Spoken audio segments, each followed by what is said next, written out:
Hey, middle-aged gamers, welcome back to another episode of our gaming podcast. We talk about news, games, and everything in between. Today, unfortunately, Antoine is not with us. As you can imagine, lots of parts of the world are quite cold. And some parts, like here in Taiwan, also have a bit of extreme temperatures. I was feeling a bit sick earlier, but thankfully I'm okay. So, unfortunately, Antoine's not here. That doesn't mean we'll be short on the stories or light on the news. We've got lots of stuff to talk about. I've got 4 stories. Adam's got a bunch of stories. So we'll see what we're able to get through in this hour. And without further ado, let's get started. Adam, what is your first story of today? All right, so my first story is going to be that we recently got there we go. We recently got new news on Final Fantasy 14, Final Fantasy 14 Dawn Trail. So we've gotten some updates. They had their fan fest, the Tokyo Fan Fest, not that long ago. One of the biggest things that they added was the second class. So earlier we knew that one of the classes was going to be the Viper. They are a dual sword wielding class, but now we got the Pictomancer, which a lot of people were guessing. A lot of people were calling it the Green Mage because that is the official designation of one of the characters' realm. Final Fantasy VI, she is a Pictomancer. She was called a Green Mage, so a lot of people were expecting it to be called Green Mage, but no, it's going to be called a Pictomancer. You harness the power of painting. So they have a video. You can go ahead and watch it online. What it does is mostly she just carries a big brush and splashes paint everywhere, but occasionally you can paint a monster and that monster will use its attack. So, for example, they show a Moogle that she paints a Moogle. The Moogle pops out and shoots this star beam or whatever. So there's that. We also are getting the final race for the game. It's going to be the female Hrothgar. The Hrothgar are a race of large cat people. They have two cat people races. One of them's a small, kind of your stereotypical anime cat girl species, mostly human with cat ears and a tail. These people are more of big, they have a cat head and they're covered in fur.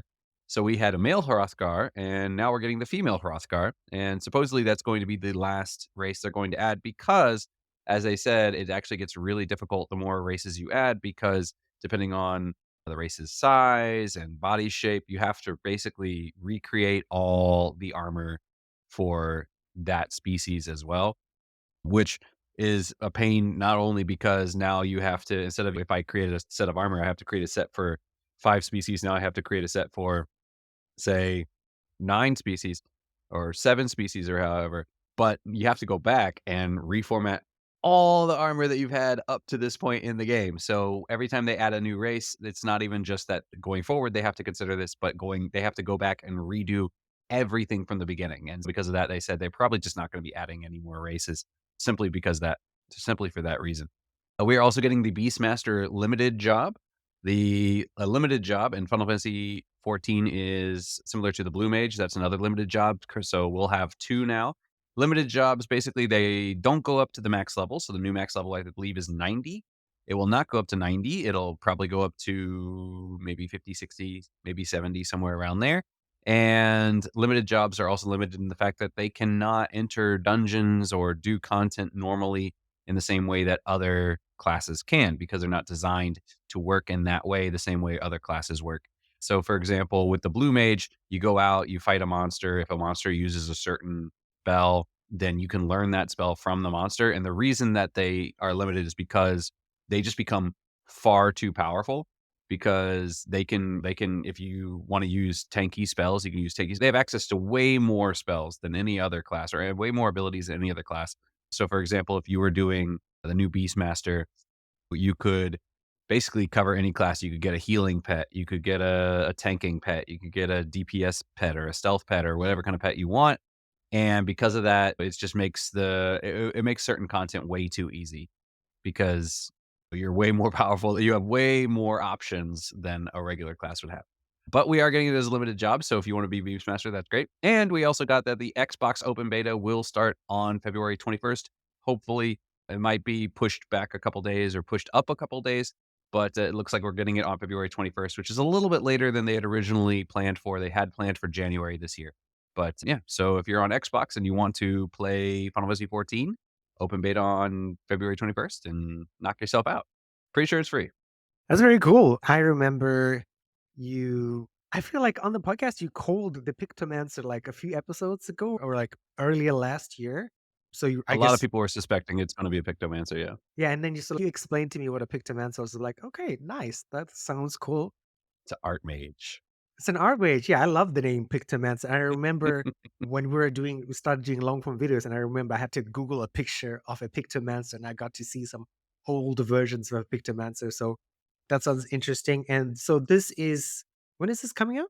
2024. They're not quite sure. We don't have an exact date yet, but summer 2024. And we have some new. They looked at some new areas as well. So Okay. very exciting. And I am way behind. So I'm gonna have to catch up.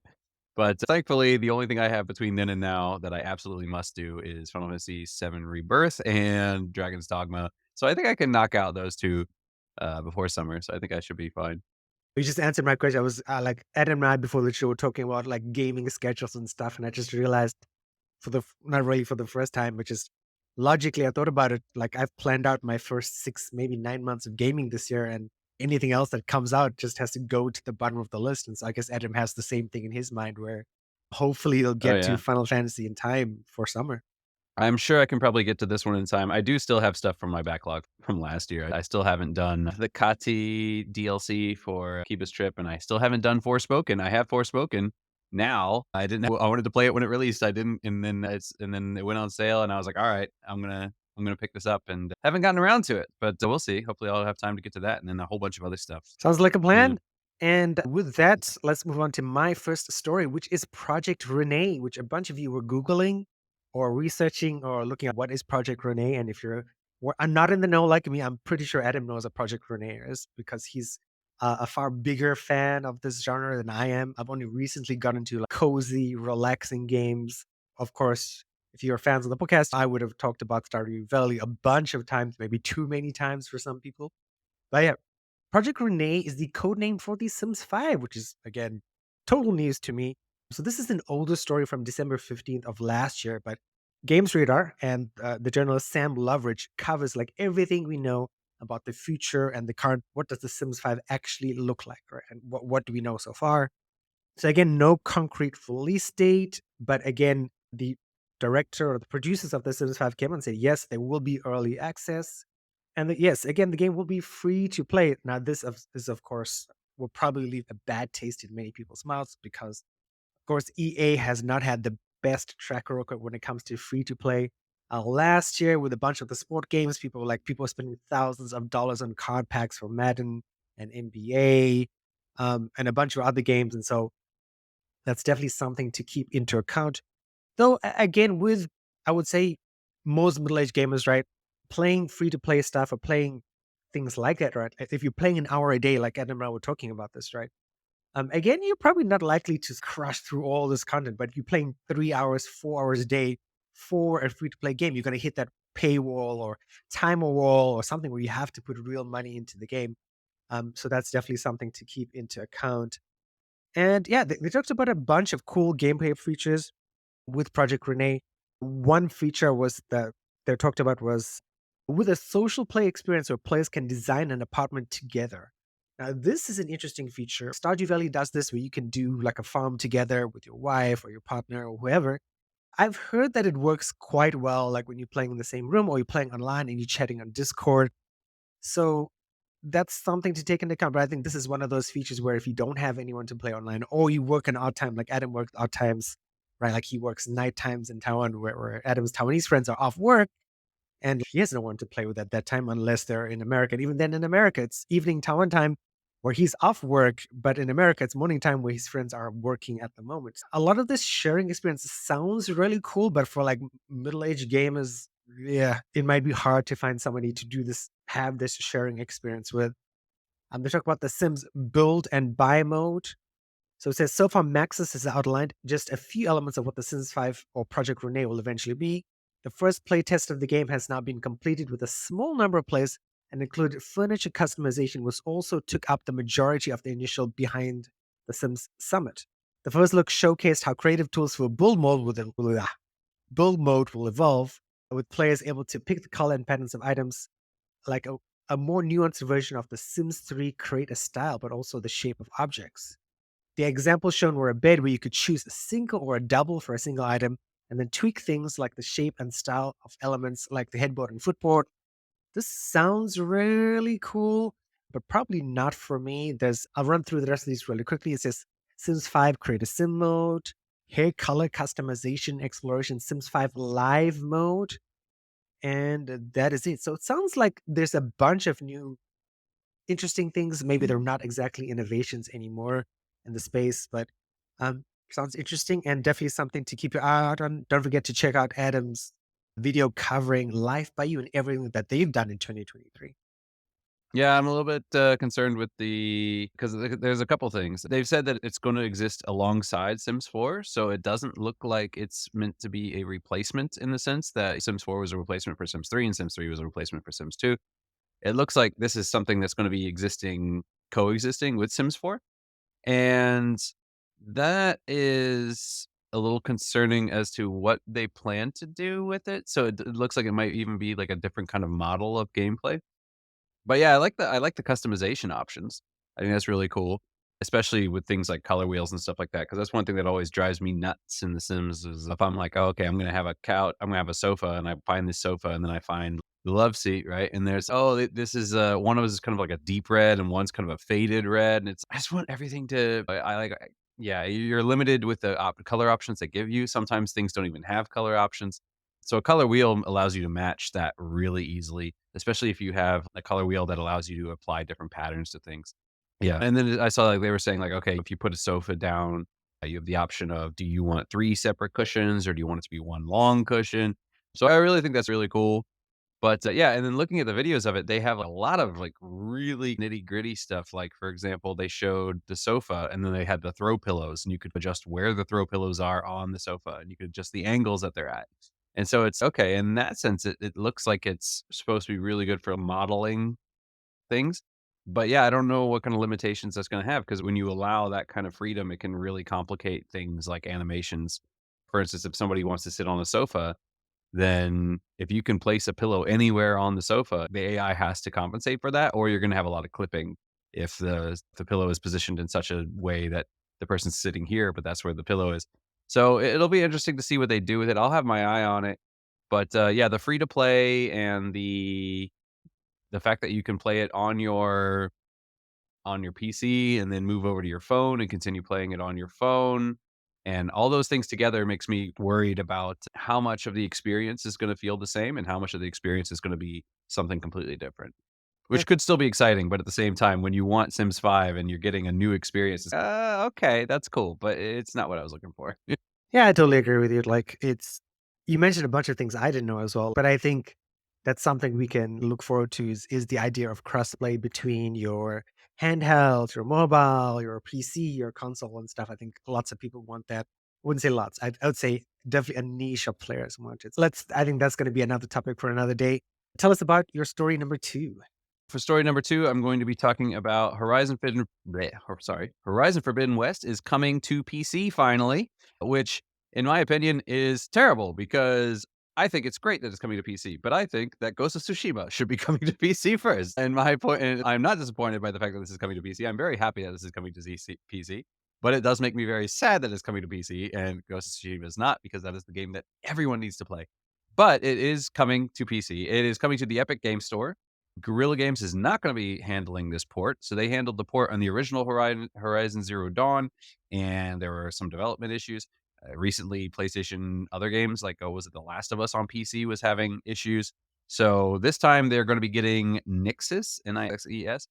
They will be handling the port, and they've apparently been successful with some ports in the past. So they'll be doing that, which is good news because A, it means that you have somebody who's a little more experienced with doing these PC ports doing it, and B, it means that Guerrilla Games is free to work on whatever else they are working on, so they don't need to stop everything to work on this port.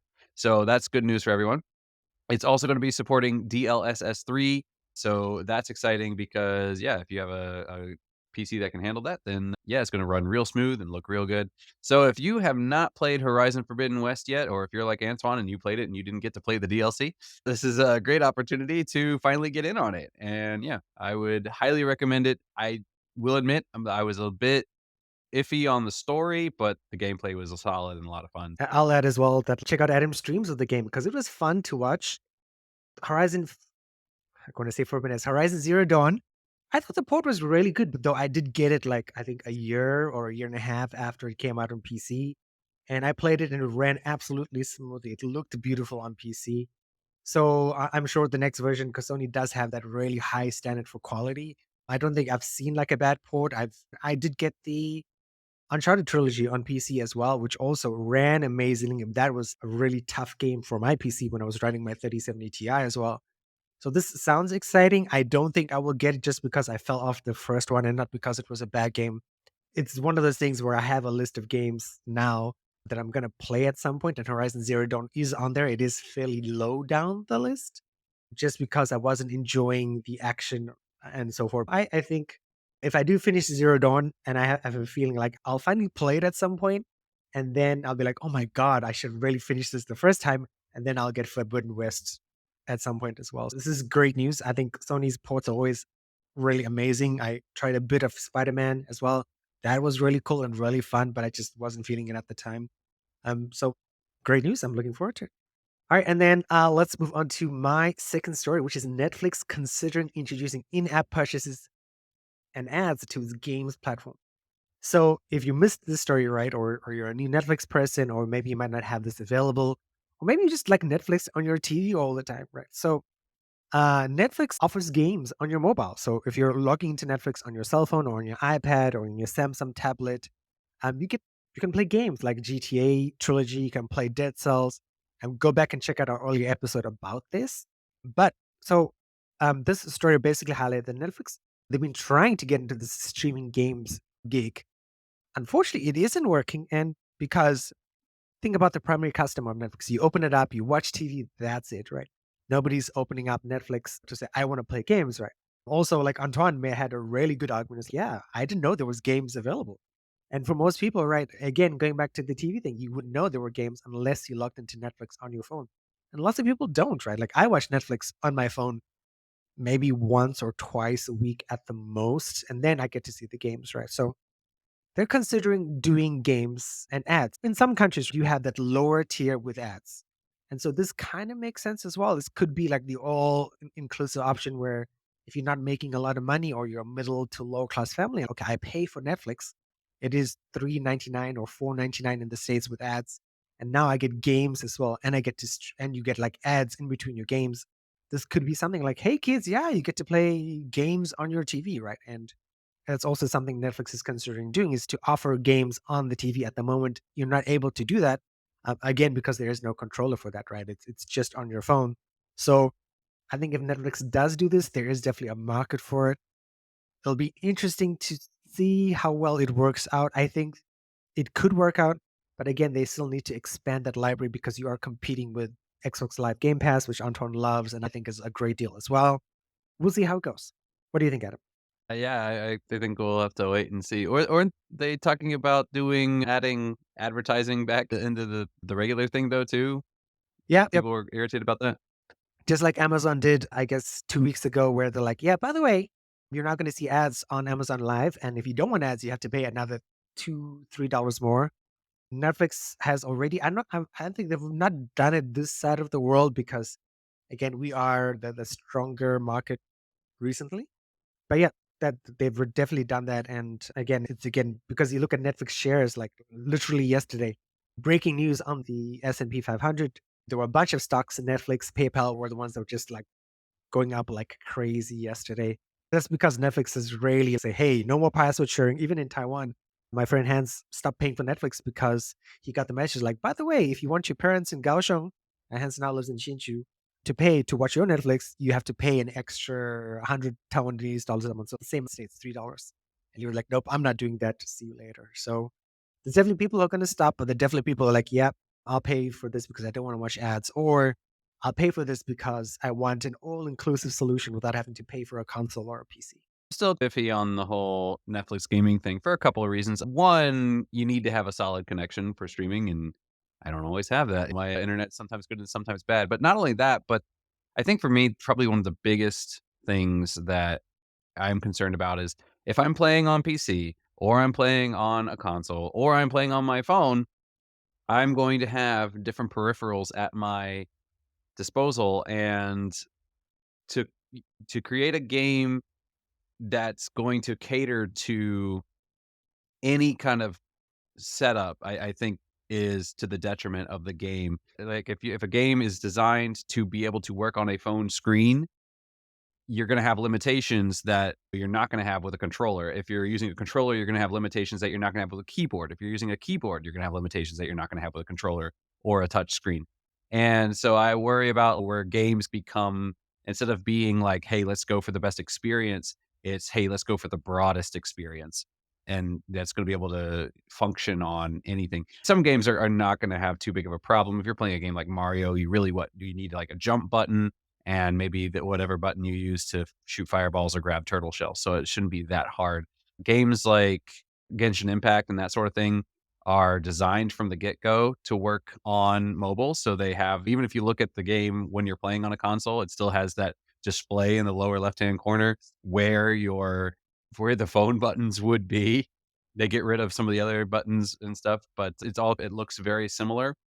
But I think in that's but again, the game is fairly simple, which is fine, but you are gonna be limited in mechanics, so you're probably not gonna be able to run a game like Dragon's Dogma very easily on your phone because you have to have climbing mechanics, and you have to have designated buttons for when do you grab, and when do you let go, and when do you jump, and how do you access your magic, and I think on a controller, you can map that pretty well, and on a keyboard, you can map that really well. That was one of the concerns when Final Fantasy 14 first came out on console, where people were saying, like, "How are you gonna play an MMO on a controller? How is that even gonna work?"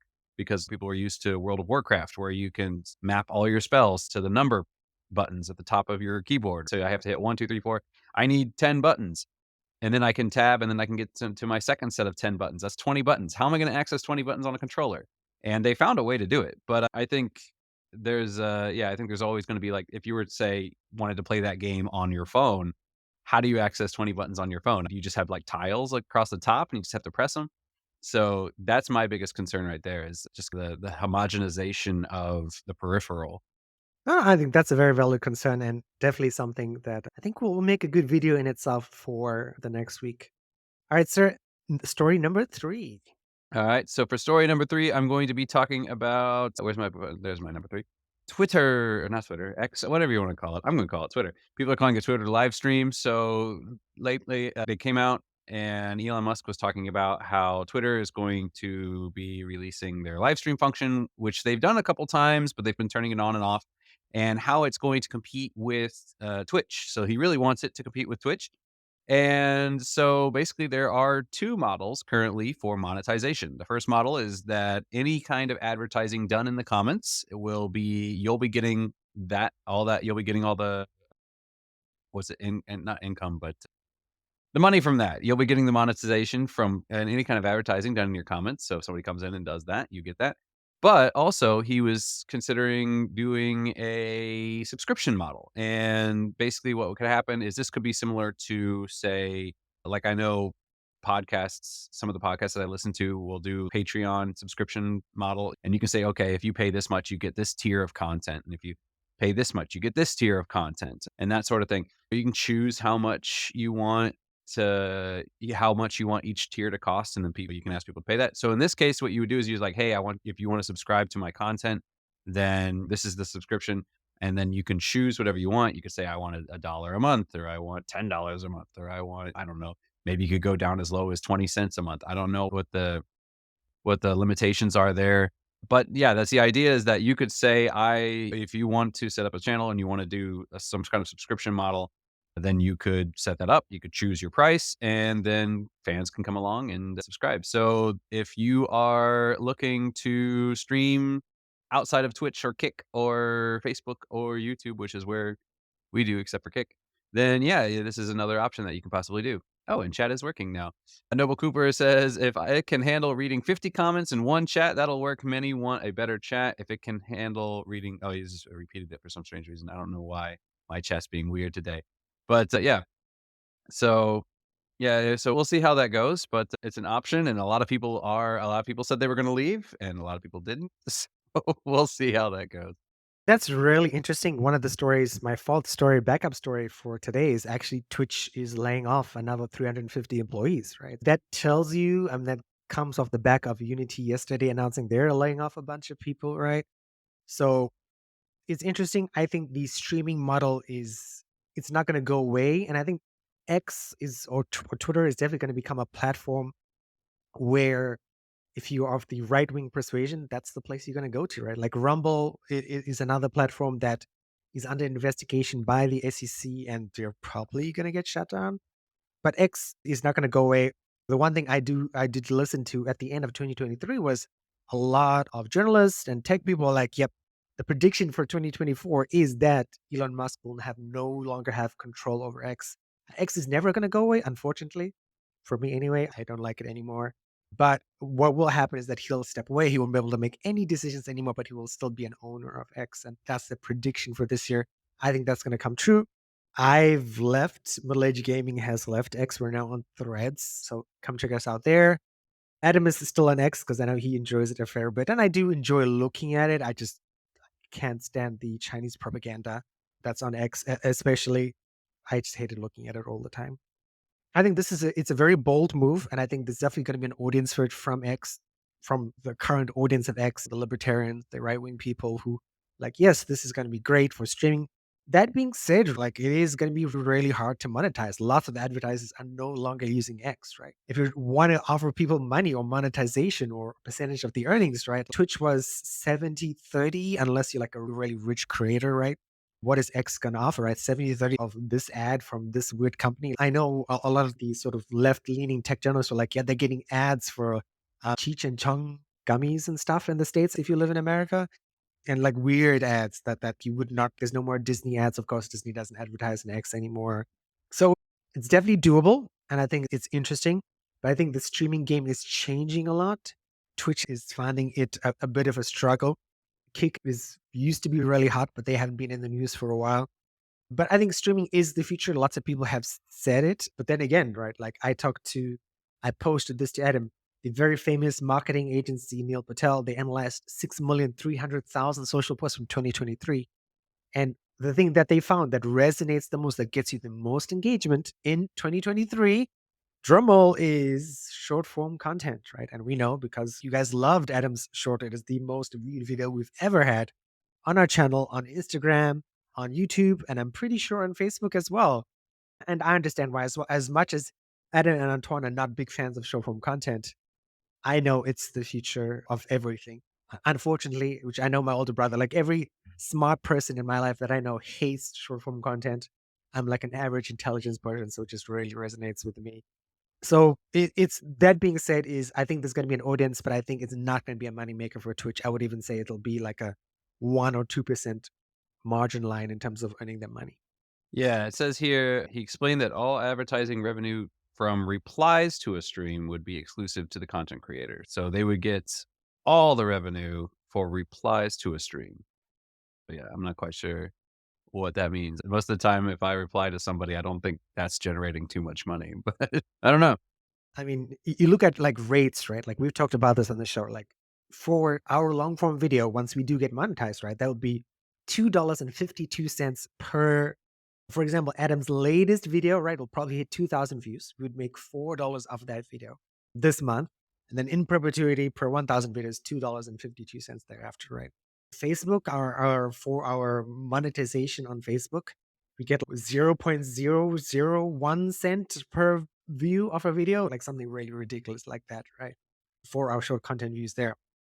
And short content views are really bad. So they're like, that's not the way you're going to make money as a content creator. But yeah, it's interesting to see how it goes. Yeah, we'll have to see. Cool. I Okay. don't know. Yeah, I'm of the mentality that Elon Musk doesn't need to make money. He makes plenty of money, so maybe he's gonna take the loss and be like, "Hey, let's just let the content creators get a huge sum of it, and then get people to switch over, and then once they're switch over, then we're gonna pull the rug out from under them and change the policy." That's entirely possible, but there are loads of brands who'll be like, look at Substack, right? That was a big thing in the last 2 weeks. Substack is a major newsletter provider for some of the biggest newsletters in the world. Oh God, your screen just flashed green for me for some reason. Oh no. But yeah, Mhm. there were a bunch of right-wing white nationalist groups on Substack, and they were making money off it. People were like, no, we're not going to do this. I'd say people are like, we don't want this on your platform. Please get rid of it. Substack said, no, we stand for free speech. We don't censor. Elon Musk, of course, is along the same lines. But then again, you come to advertise, yeah, if you're doing this, I'm taking my money off the platform. a bunch of major newsletters like, yeah, we're not doing this, right? And a guy I was listening to in the weekend, like, he was saying, okay, if Substack, there's a feature for where I'm going to take my newsletter off Substack and move it to somewhere else. And I think X has this problem. Substack is going to have this problem. And it's, you can have all the right wing people you do in the world, but again, all these companies have a legal responsibility to be inclusive, to be accepting. And those are the biggest companies, Apple, Disney, Microsoft, right? And if they're not on your platform advertising, yeah, you're not going to make a huge amount of money. All right, my third story is something I watched on a channel. It's a YouTube channel called Splatter Cat Gaming. Was actually something I always like. If I ever got into streaming full time, I always wanted to do that. Was to try a different game every single day. And this guy, that's what he does. He plays a different game every single day. Usually indie games, not really AAA games. This game is currently on Kickstarter with about 17 hours to go. It's called Trash Goblin. This is a game very much similar to those work as a life games, which is like My Time at Sandrock, like Power Wash Simulator or X Simulator, right? Where basically you're in an RPG universe and you're working for some guy and you recover objects and what you're supposed to do, you're supposed to clean them or chisel them away. And you get this object like, okay, sell it and you make money, right? And then it's that line of upgrading your tools and earning more money and doing better and maybe opening up a new store.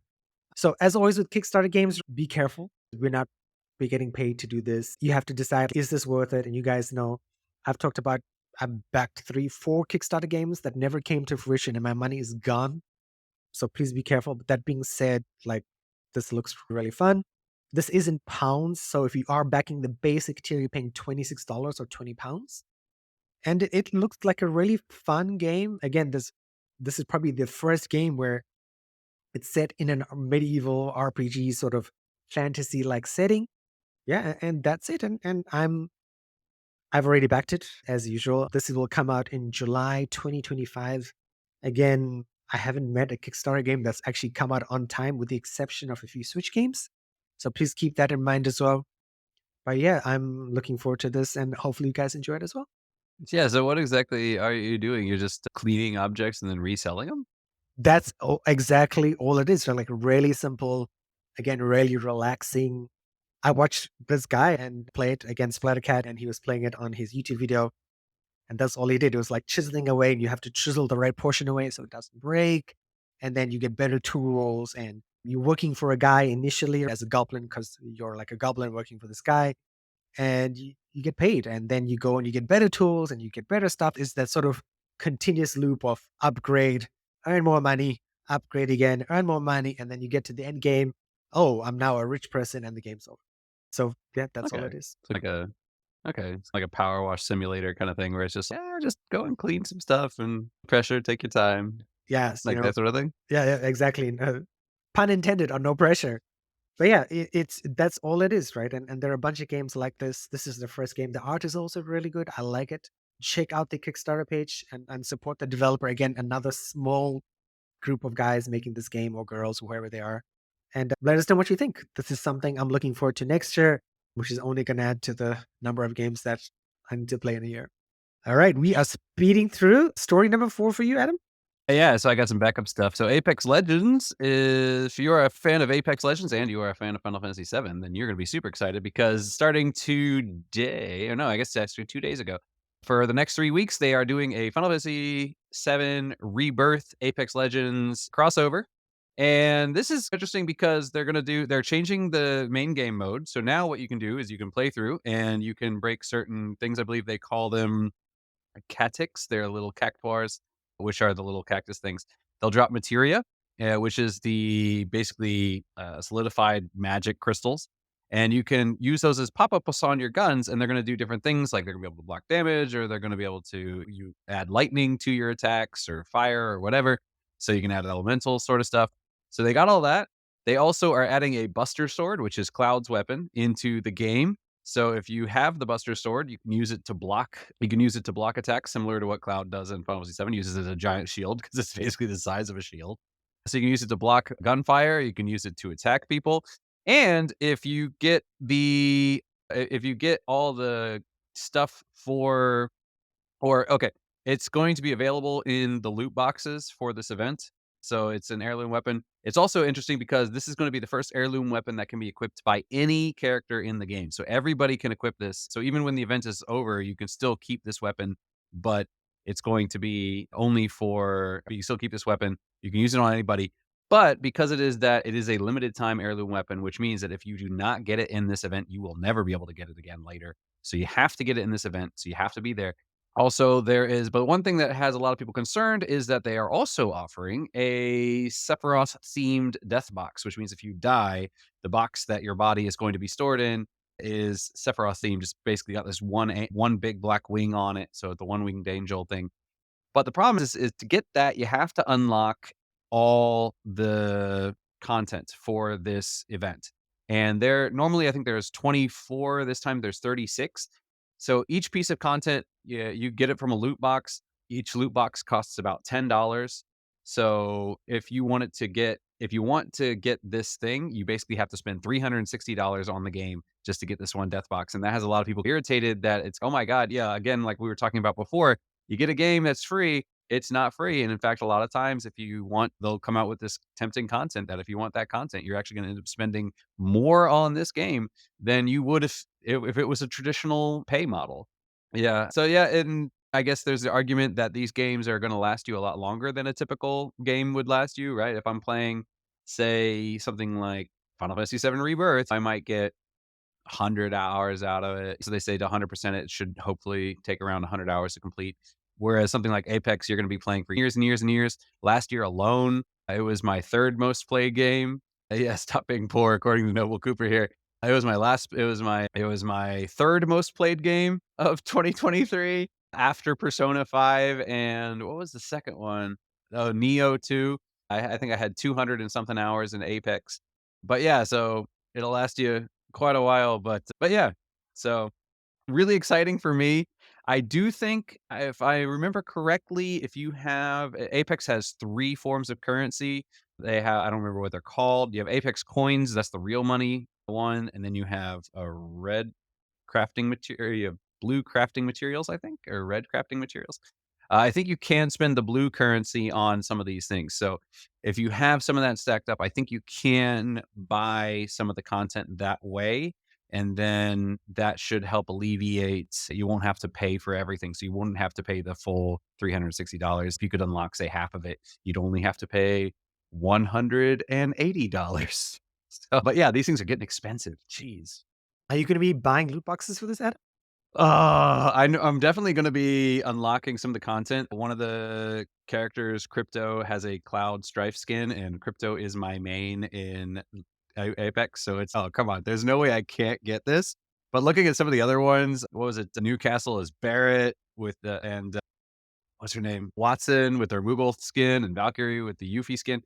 I'm definitely gonna be I'm definitely gonna be getting a few of them. So I'll be probably purchasing those with the blue thing. I think I definitely have enough for that. But I might have to pop in some money for loot boxes because I do want that Buster Sword. So I might have to take Noble Cooper's advice here and stop being poor for a second and become a whale for much to my chagrin. But what are you gonna do? I have a side question, right? What's the Apex numbers been like since you've been playing the last year or so? I was trying to look it up while you were talking because it looks like average Twitch viewership is about 38, 39,000. I believe Valorant is the current this kind of game, more popular than Overwatch, I believe, but you can correct me if I'm wrong. Like, how do you feel about Apex these days? A lot of my students have switched from Apex to Valorant, so yeah. But I think it's still doing pretty well. I hear more about Apex than I do about Overwatch, but to be fair, I play Apex and I don't play Overwatch, so I'm more likely to be seeing that content because I'm in that space. But yeah, I think it's doing fine. I think it's doing pretty well. They recently, for this last season, released the new character and yeah, and they're gonna be overhauling one of the other characters soon, so This sort of ties into my fourth story, which is I feel like a lot of companies, including gaming companies, are doing some sort of like consolidation. Where, okay, what's making us money?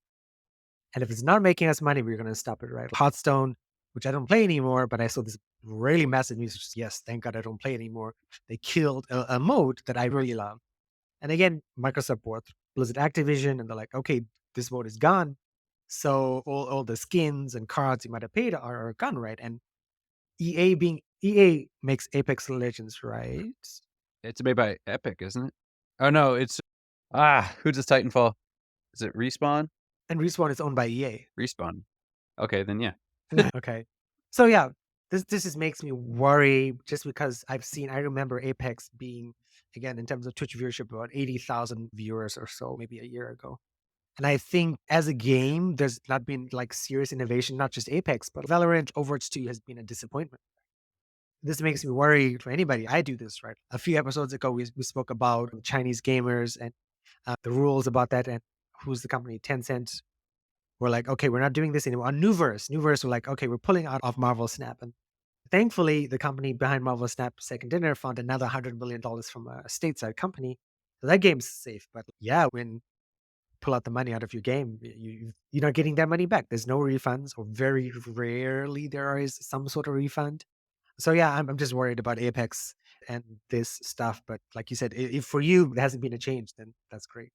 Yeah, no, I think Apex will last for a long time. That is always a concern. And like you said, they do change things up from time to time where if you get to a certain game state and you're like, oh, I really enjoy this. And then they update, they change things. And then, it's, okay, now that is gone. One thing that, like, for instance, Apex has had a lot of times is they have a lot of these events where they have special gameplay modes. For Christmas, I think it was last year, they did this thing where there was a train that would follow tracks around the map, and you do this kinda king of the hill thing, where if you were on the train, your team would get up points, and so you have to knock other teams off the train and then ride the train around, and of course, they're always trying to get to the on the train. So they did that, and it was super fun. It was a great mode, but it was a limited time, and then it's gone, and you can't play that mode anymore. This Final Fantasy VII mode sounds really cool. I haven't been able to play it yet. I'll be playing it tomorrow for sure. But again, it once the 3 weeks are over, it's gone, and you can't play that mode anymore. So if you like that whole thing with the materia and all that, it's gone. They did a Revenant thing a couple weeks back that was fun, where what you would do is half the players were they could pick a character they wanted to play as, and the other half were these robot, basically minions. So you didn't have a lot of abilities, you couldn't use guns at all, but you would just keep and you had some special abilities like the ability to jump and whatnot. And so basically you have these group of survive it's zombie mode, but you get to play as the zombies. So you're fast robotic zombies basically. And every time you annihilate a team, everyone's on a team of 3. If you kill one guy, he's down, his guys can get him back up. But if you can kill all 3 people on that team, all 3 of them convert to your robot minions. So over time, the group of survivors dwindles down and gets smaller, and the robots come at you harder and bigger waves, and you have to survive for an amount of time. And if you can reach extraction, it was a really fun mode and it was really interesting. But it now it's gone. You can't play that anymore. And I think with these live service games, it's disappointing that it has to be that way. But I do think it does have to be that way because I think every time you add an exciting mode and it is an interesting mode, you are splitting your fan base a little bit. And if you add 2, and then you can split your fan base for a little bit, everyone's having fun, but then you get rid of it, everybody goes back into the main battle royale mode. But then if you kept that in and then added a new content and add new content, you have eventually 5 different game modes and your entire everyone's split across those 5 modes, and I think it just makes it harder for everyone to connect. So yeah, you can't please everyone all the time, as Noble Cooper says. You can please some of the people some of the time, but you can't please everyone all the times. Yeah. But I do wish they would cycle out modes more often. I think that would be interesting if they just did a thing where because a lot of times they only have the regular arena and they only have the battle royale, and then occasionally they'll add a third one. I would prefer it if they just had the battle royale and the arena and then always have a third one, but the third one cycled out. I think that would be, in my opinion, the best way to do it. But I don't know. They probably have analytics on this that show that's not the best way to do it. You make an interesting point as well. I think that is like the line in the sand for many games. Is, okay, what modes do we add? What modes do we keep? If we keep this mode, that draws away from these main modes. And then if this player was playing and he can't find somebody to play with in this main mode, then he's okay. The new player experience is now disappeared into dust, right? And I think Hearthstone had this problem where they created a bunch of modes because yes, this will draw in new players, and it did, but it didn't draw in enough to make it economically feasible, or where people on the board are like, okay, this game is making money, but it's not making 2, 3, 4x on investment, which is what people expect in some cases, right? So that's interesting with Apex. They do cycle it out. I think lots of games do have that fine line in the sand. I think about Warframe as well. Warframe has 2 modes or 3 modes now, but the main mode is still the mode from 10 years ago. So that's an interesting thing to see. And then for the last story of today, we'll end on this very quickly, is that Twitch is firing some people. And again, Unity fired some people. Unity termed it as a company reset, which is the worst terminology ever. And again, we're very sorry for anyone who has been let go. That's really terrible. But the company I work for, we went through 2 rounds of layoffs and 1 restructure, which is always unfortunate. We hate seeing people go. And in this environment, it's quite difficult to find a job. I hope everyone lands on their feet. But this is really something, as tying back to what we're talking about, is I think a lot of companies are going to be downsizing or like restructuring, or I hate to say it, saying, hey, AI is going to do this role from now on, right? Like customer service, I'm very sure there'll be some company which figures out a way to let go of their customer service team or their QA team. I was reading an article about AI doing debugging for programs these days. That's something to take into consideration. But it's also like with Twitch as well, I think, as Adam and I were just talking about this, like what's the future of streaming, right? And going back to the article I referenced earlier in the show as well, which is like streaming is not doing as well as standalone video on YouTube. YouTube is the second most visited site in the world after google.com, right? That's it, right? The Twitch is not even in the top 10. There's Instagram, there's Facebook, there's TikTok, there is no Twitch. And again, Twitch has also become known with gaming. And again, there are lots of people in the world, like Adam's wife, like my partner, who don't play games. My partner plays games, so she does play every day. I will say that much. But she's definitely not going to be watching Roblox on stream anytime soon. So it's like, how do you get more people into streaming? How do you get more people into Twitch? Um, and Antoine is a big Twitch person. I never watch Twitch streams ever. He does it, and I don't understand why he does it. I could never watch a Twitch stream. I do tune into Adam sometimes just because it's Adam. If it wasn't Adam, I wouldn't watch it. So I don't know what Adam's thoughts are on this. Like, how do you make Twitch or live streaming a better model? YouTube live stream has been becoming more important. I know there's going to be a thing at work with YouTube live streaming at some point in the future. But again, it's on YouTube. It's not Twitch. Yeah, I know. Adam, for your final thoughts of the day, can live streaming be saved? Does it need to be saved? Does it need to be saved? No. I don't think it does need to be saved. It's not an essential. It's not healthcare or food. It doesn't need to be saved. Yeah, I think it's one of those weird things where live streaming was originally it's one of those weird things like Uber, for example. Uber was not supposed to be a business model. So Uber was supposed to be like, hey, here's this lots of people, we're trying to save the environment or we're trying to save people money. How about we just make a simple place where people can say, hey, I'm going from A to B. Does anybody need a ride? Pitch in some money for gas and hey, let's carpool. And that's what it was. And then people turned it into a business model. And I think live streaming is a similar thing where people were like, hey, there's this cool thing where if it used to be like when I was younger, I play a game and my brother watches me, or my brother plays a game and I watch him and we can chat and talk about it, or I'm playing with friends or whatever. We're swapping in and out. Hey, let's create a very simple way for people to do this, but now they can connect with anybody. When it was about just fun, it was a hobby, and now for people, it's become a career. And it's one of those things where, yeah, is it an essential thing? No, it's a hobby that's turned into careers for some people. And that's great that they're successful and all that. But do we need it? Not really. I wish I could make more money off of it, obviously. But yeah, I personally try to just approach it as a hobby. For me, when I stream, it's great when I get people in the chat and I have a lot of fun. I love talking to people, but that's why I do it. It's just to hopefully get somebody in the chat, and it's like having a friend over and talking while you're gaming, and that's what it's about to me. Yeah, everything else is just icing on the cakes. Yeah, I don't know. All right. I have a bad business mind for that. A further question on that, Bad right? business mentality. Let's say, okay, you have a choice, right? It's, again, you've done really well with short form and long form videos this 2023, right? 2024. If you had a choice between making those kinds of videos or being like a person, again, a middle-aged gamer who streams 6 to 8 hours a day, live stream, right? If you had to do live streaming, let's say 6 days a week, 6 to 8 hours, would you want to make videos or would you want to live stream as a living? I guess it depends on the content because live streaming is easier. It's a lot easier, a lot less prep work, right? It's a lot less.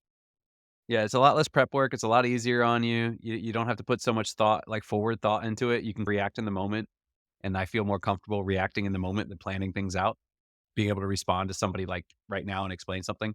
So for me, that's the easier one. I feel like that would be the safer one. I love making the videos and the content because I like it's like a puzzle and it's interesting. Is I'm like, "Oh, what can I get away with?" You probably didn't notice it, but on the Life by You, the most complicated thing in that Life by You video that I did was the part where I have a picture of Rod Humble, and then I have his Wikipedia page up, and then I shrink the Wikipedia page down, but it has to what I did is I had a still picture of the Wikipedia page.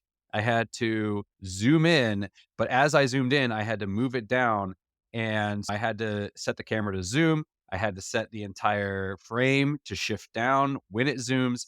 And then what I do is I did that thing that you see sometimes in those like crime dramas where they like quote something and it like highlights something. And what I had to do that is I had to have 3 layers. I had to have the regular layer. I had to have a dimmed version of the layer. And then in between, I had to have a layer of just the highlighting of the text. So that way it would fade out and highlight text at the same time because I could highlight text, but it wouldn't do the fade thing. So I had 3 layers of that, and that was all complicated. But I figured it out, and it was fun because that's like a puzzle. It's like, how can I do this and get this effect? And that's a fun thing to do. And so I really do enjoy that part of it because it is like solving a puzzle. It's like doing a Sudoku in a way, like that challenge. But at the same time, for me, I think for my biggest weakness on content is I'll be like, okay, I have an idea for doing something. I'll do it. And then I'll be like, okay, and then I have no ideas for my next piece of content. And then it's, okay, I need to think of something. And I feel like if I was doing the video thing, I feel like I would just burn out on ideas really quickly where I'm just like, I'm just starting to do nothing content, just filler content because I'm like, I don't feel inspired to do anything. Like when I did the Vita video, I felt inspired. I had something I wanted to do. I had something I wanted to say and I made it. And I really thought I liked it. I liked the way it came out. Same thing when I did the review of Ghost of Tsushima. That was a game that I really enjoyed. And I really enjoyed making that. When I was doing the short for just the short clips for Rain World and what was the other one? Dust Diver. I have this idea of this is what I want to create, but sometimes it's okay. I need to create content.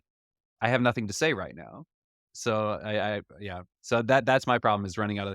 If I had somebody that's saying I want you to make a video for this, and I had somebody that was like make this video, then I have ideas. I could do it, but otherwise, I think streaming would be the safer option for me. Cool. That's a really good That's a point. long answer, but Oh, no, that's something we have to consider anyway. At some point in the future, is the line between streaming and planned streaming as well. Like I've talked to Adam about this. Like they say, the best kind of live streaming is where you spend hours saying, "This is what we're going to do today. This is what we're going to do tomorrow," and you plan everything out. And that's the strategy from the research I've done about live streaming. But that is another story for another day. Thank you guys for yeah. tuning in today. Lots of great news, lots of great stories. Let us know what was your favorite story. Don't forget to share and retweet the videos that you like on our YouTube channel, on our Instagram. Don't forget to comment. We've got lots of comments. I still need to go through and check our Middle Age Gaming channel and reply to some comments if Adam hasn't already done so. Not yet. And We have another comment here, though. Nova Cooper is saying, there's always the question of, if you're 40, how long do you want to stream? People always ask that. And some people will say, what else will I do when I retire? I have all this time, right? yeah, On that's stream. totally true. And I would even say, streaming used to be going back 5 years ago, right? There was not a market for older streamers, but now there are a bunch of people doing gaming, people doing talk shows, people doing finance, people doing blockchain, people doing ETF stuff. It's crazy. Cool. Yeah.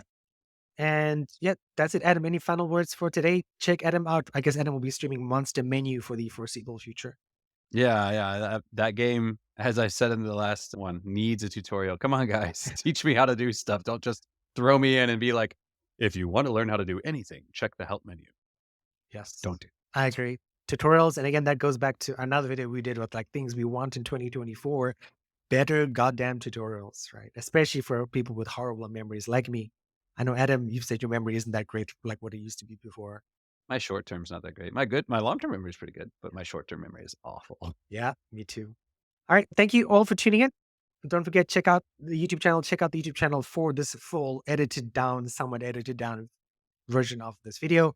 And then we will see you guys next week, Wednesday, same time, same place for more news, more games, more stories. See you guys later.